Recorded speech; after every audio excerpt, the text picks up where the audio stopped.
Before we get into the video, I'll show you Zerggy's Haze build right here. So he's building ammo scav and a lot of 500 items at the start, and he's rushing into his reload items. This allows us to farm faster. And we build slowing Hex as well to catch people off guard. If it's a Wraith, she can't TP away. If it's Infernus, he can't flame dash. If it's Shiv, he can't press 2 to dash, or he can't even ult because Shiv's ult counts as a movement ability. And then we go into Burst Fire for even more fire rate, and we go into Lucky Shot. His build is not necessarily focused around his ult, but when you have Burst Fire, or I would say when you have Lucky Shot, you can do a lot of damage with your ult.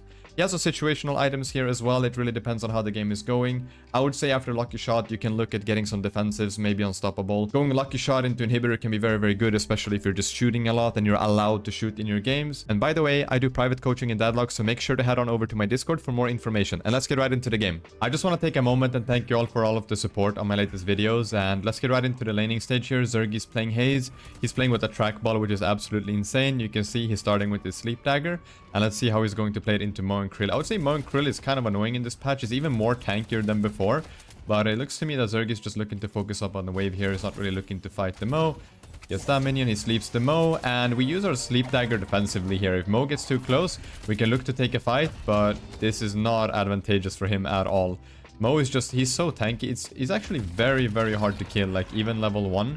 And the key to laning against Mo, I would say, is to play around his cooldowns. If you check out Mo right here, his disarm ability is on a 42-second cooldown. So whenever that one's off, we can shoot a lot. Haze is very gun-based, and we want to be using our gun as much as possible. The only real shutdown that Mo has is that disarm. So when it's on cooldown, we have a window to play. I think Zerggy just went very, very aggressively with the Sleep Dagger there, but I do respect some limit testing. So let's get right back into the wave here. He sleeps the Mo, and that allows him to just catch the wave for free here. Mo is going to be pressuring us a lot, but it should be completely fine. There's the disarm, so now we can keep that in mind, that the disarm is going to be on a 40-second cooldown.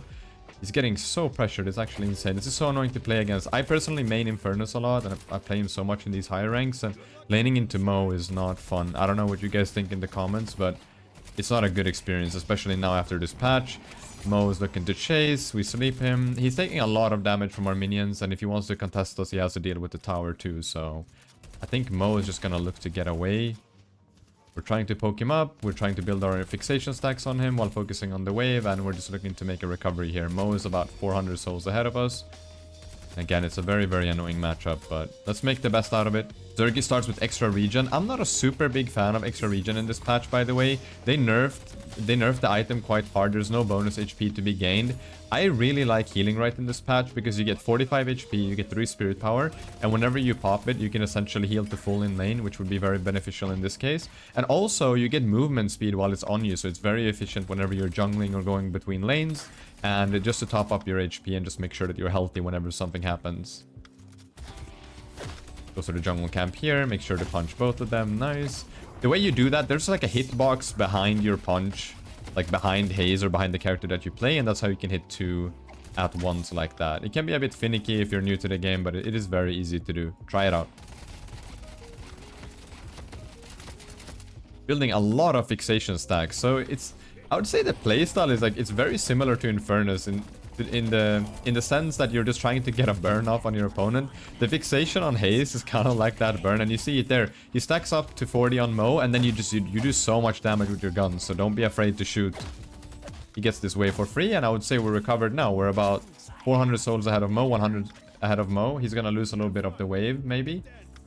No, he's actually not, but still, we're about 100 ahead after Mo catches this wave. We're kind of low. A healing right would just be insane here, I think. I personally just like healing right more over extra regen, but it's a preference. I think extra regen, there's space for that too. And I think that ammo scav is still pretty good on Haze, because if you didn't know, Haze's ammo in her mag scales with spirit. So the more spirit you have, the more bullets you have in your mag. So it's really, really good. And then we have headshot booster. It's really easy to hit headshots on Mo, so it's a very good item. And then rapid rounds just to shoot faster and to stack fixation faster in general. Finishing off that jungle camp, and now we're back to just the wave and trying to fight the Mo. So I think like we're in a pretty good spot now. Zerggy recovered the lane really, really well, especially after Mo dived our tower and died. So now he's kind of in control. He can just stack fixation and try to pressure the Mo. We're 4 souls away from a 500 item. Let's see what it's going to build. Hits the sleep on Mo. That's an insane sleep, by the way. Can't really pressure that though, because Mo is in the Veil. We don't really know what he's up to. He's gonna look to heal off the wave. And we know that Mo has his disarm right now. We know that it's off cooldown. If he does end up using it, it's going to be... Yeah, there it is. We know that's a 40-second cooldown now. So if you can be healthy after this somehow, then he goes for the extra health. Nice. If we can just get a little bit healthier, then we have a window to shoot a lot here. Hits the sleep on Mo, and I think that's a kill. Yep, there it is. Mo did not respect the fixation stacks, and yeah, just a free kill for us there. We're 800 gold ahead, which is awesome. About to hit 1250. I wonder what the next item is gonna be. Could be a reload item. Reload items on Haze in general are really, really good. We can go active reload, or we can go quick reload. Is that what they're called? Sorry. They're called active reload and quicksilver reload. Sorry about that. Yeah, both items are extremely good on Haze, and we will end up doing both. There's the healing right. Love to see that. Pops it right away, gets a lot of HP healed up, and also more movement speed so you can jungle more efficiently. Looks like our rate is going back. So I've talked about this in previous videos, but the wave is usually the #1 priority. So even though the jungle is up, we want to catch the wave when it hits the tower. We see our rate is lurking in our lane here, so maybe they're looking to do a play.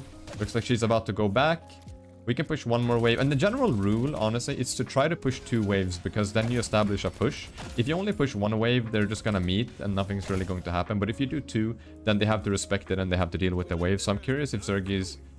He's gonna push up here, actually. But now would be a good timing to also jungle if you really, really want to. But yeah, he can push up. He can fight the Mo here. We have active reload. Mo does not have the disarm. We're fully reloaded. He doesn't really have anything to stop us except for the combo. Combo does not do a lot of damage early game. It's mostly just to stun you. So now we know that Mo doesn't have ult. He doesn't have disarm, and we can just keep on poking. I think at this point, honestly, like, Zerggy isn't really trying to jungle. He's just trying to deal with the tower as fast as possible, while dealing with the Mo too. I mean, when you have 80 fixation stacks, you deal with the tower super fast. And remember, at 8 minutes, towers have minus 35% resistance, and at 14 minutes, walkers have minus 35% resistance. So you can shred them very, very fast. We're there in about a minute, so towers and objectives are gonna fall very, very fast in about a minute. The wave is always more valuable than the jungle, by the way. So the only real jungle timing in this game, especially during the laning phase, is if you have an extreme push on your opponent under tower and you're not looking to poke them. But in this case, we are stronger than the Mo, I would say. He still doesn't have combo, and we can just keep building our stacks. Now he doesn't have disarm. That's another 40-second cooldown right there. We can look to pop our healing right here, honestly. Yep, there it is. Zerggy being efficient with the stamina there. If you wall jump and then punch, you don't need to use your stamina to get into higher positions. So that's what he did right there.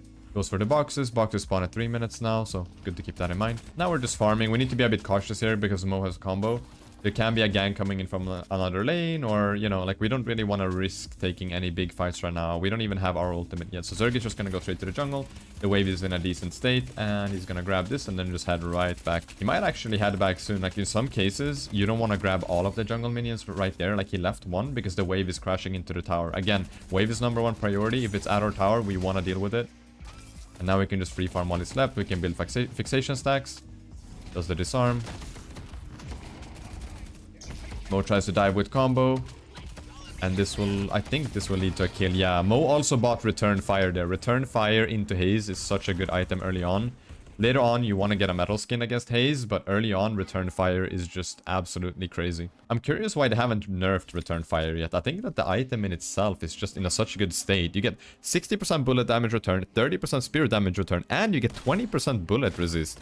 And spirit power and bonus HP on top of this for 7 seconds. It's on a 30-second cooldown, this item, which is kind of crazy. Yeah, Zergy's looking... I think he looked to make a play on the lane there with Wraith, but we're just back in the jungle. We're kind of in the mid-game now. You know, as soon as the first tower falls, we're kind of in the mid-game. I think he's looking to go back to his lane now. Get some boxes on the way. Why not? We can do the jungle camp, because Mirage is in our lane right now, so we don't need to worry about the wave too much.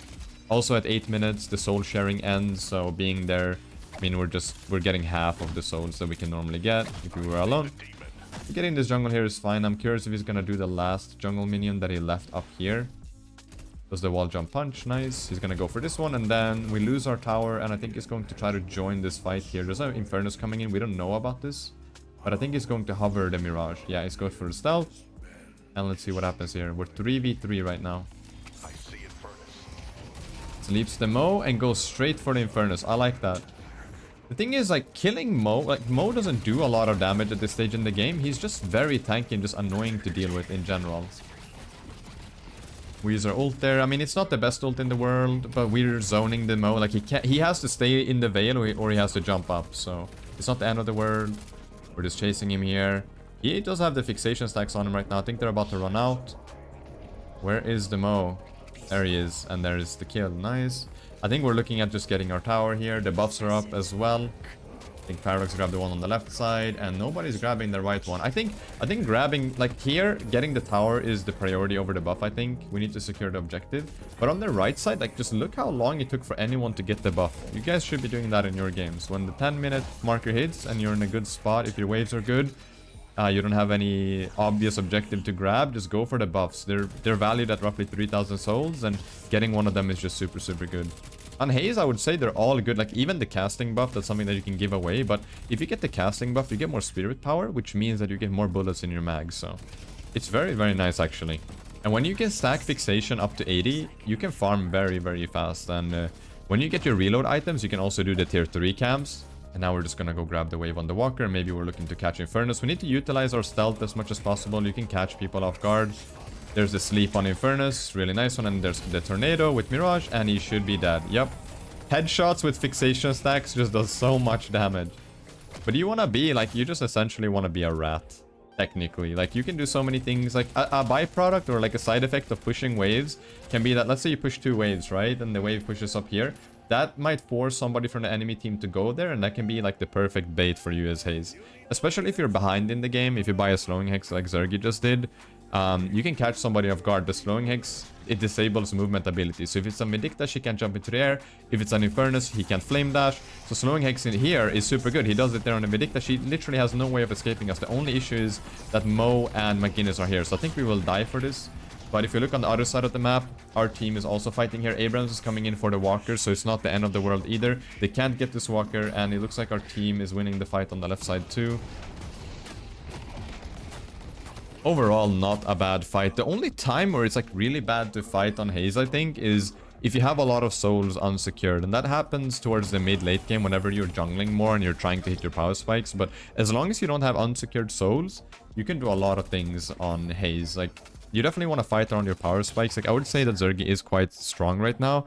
He does have slowing bullets, for example. He has slowing hex, so he can catch people off guard as long as he builds the fixation stacks. And as you can see now, he has 2 reload items. So farming the tier 3 camps is very, very efficient. You can do it super, super fast.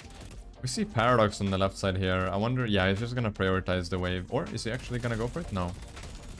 The wave is always more important. There's some specific cases where you don't want to focus on the wave. It's more of a game-by-game basis. But in the general flowchart is to focus on the waves. And right now, since we're playing Haze, farm is so important. We need to hit our power spikes as soon as possible. So just farming the tier 3 camps. We're going to have about a 1k bag on us. So fighting is not going to be the best thing to do. Also, notice how he cancels the jungle just to get the wave. Again, waves are #1 priority. Might try to push blue here. We've seen a lot of people on the right side of the map. He goes into stealth to scout the area out. Another thing you can do when you have a good push like this is to deny the enemy jungle. There's 2 jungle camps up on our left here that we can take. Denying enemy jungle camps is a really good way of getting ahead because you're getting gold and you're removing gold from the game that they normally would be able to take. Also, we're past the 14-minute mark there, so just look how fast the walker died there.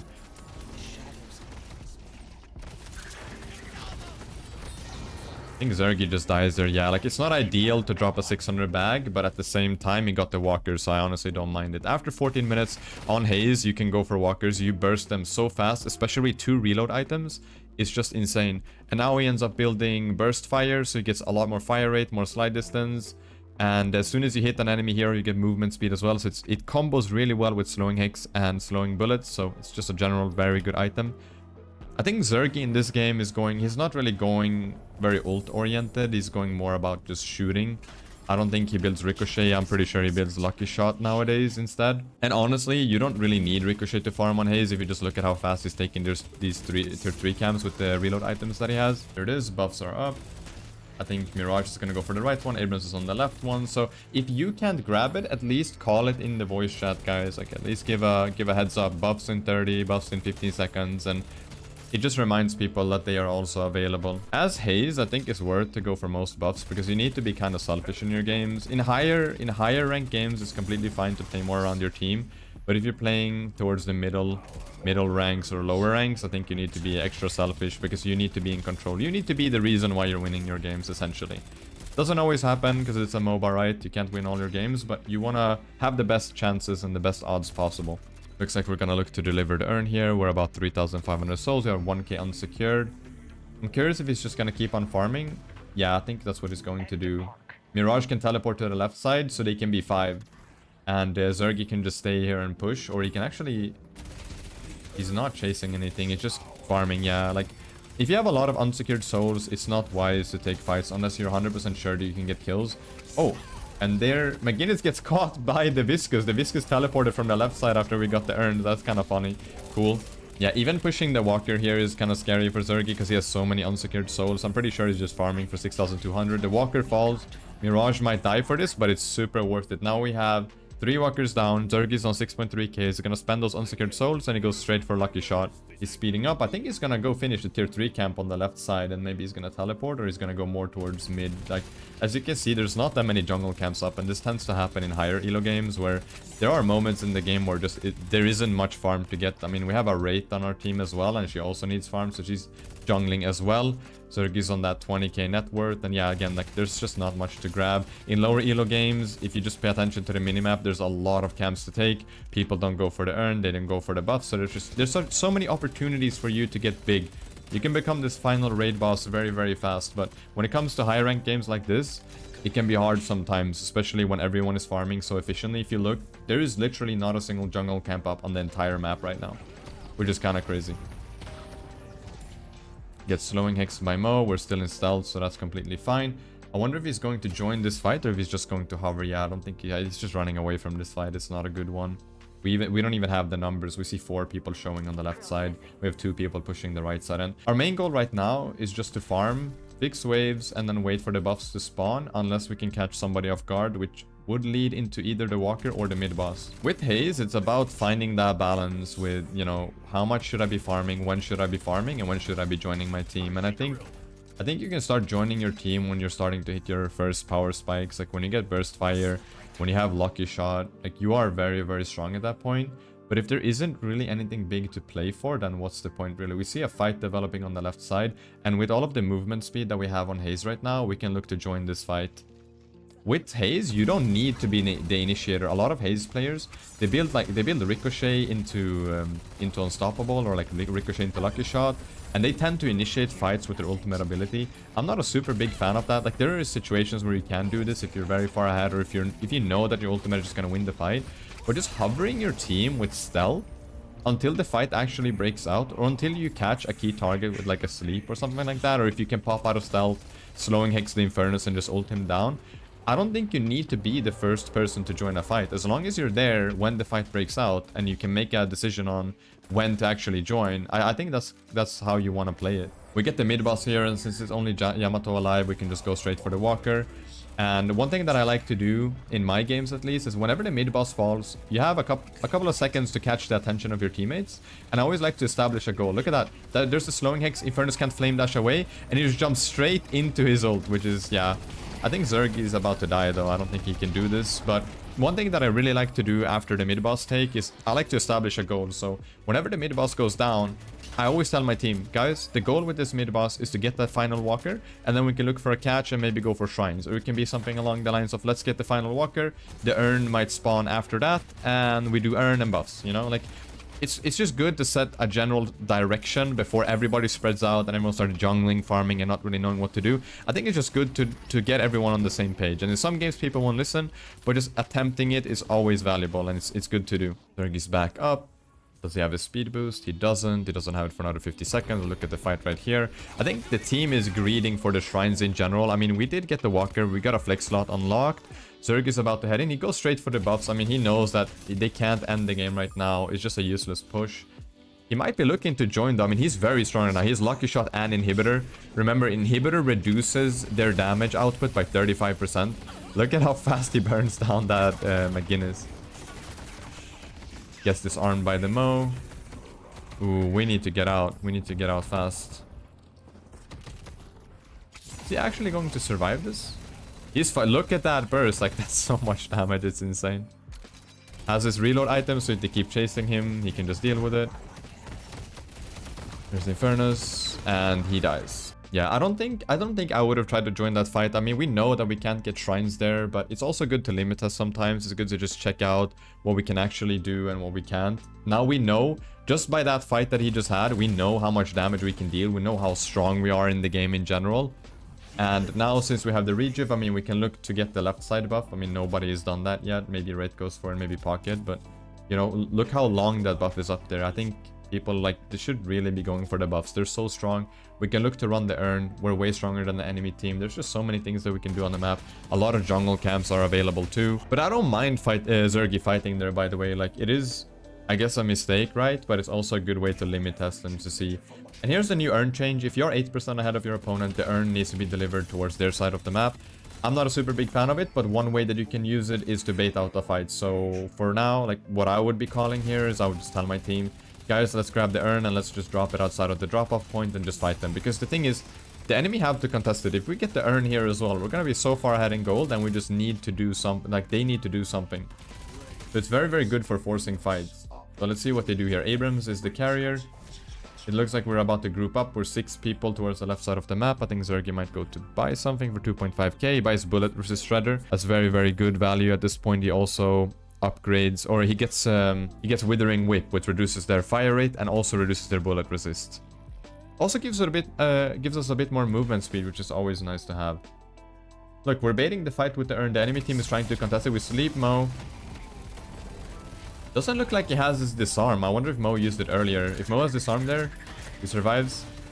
That is cool. So one thing you can do with Haze ult is you can actually cancel it, and he can bait out abilities. So what he did there, he Haze ulted to bait out the paradox wall, and then he dropped down and ulted properly and killed the paradox because you couldn't get covered by the wall. So that's kind of funny. Like, it is cancelable, remember that. There's a lot of mind games that you can play with it, so it's really cool. And I think now that we have 2 kills established, we can deliver the urn. We can get a big gold lead. If they want to contest it, I mean, look at this. Infernus is out of position. He gets slowing hexed. He can't flame dash, and now we just burst him down. We have so much gun damage. It's just insane. And notice how Zerggy, he's not really playing for his ult. I mean, if he gets into a situation like the paradox there to ult, he does do it. But he's mostly focused around just shooting. Sleeps the Yamato to get the towers. Viscus comes from behind. Yamato Eternal shifts. She does have her ult, but she doesn't pop it. Maybe she's silenced. But yeah, just a clean game. I mean, some mistakes here and there, but I think it's important to limit test and just to see how much damage you're actually giving to the enemy team. Look how fast you're just shredding objectives so fast. So whenever you get your power spikes on Haze, it's just insane how fast you can shred things. It's absolutely crazy. And I don't think they can do much here. I mean, the paradox just gets slowing. Oh no, she gets withering whip there, right?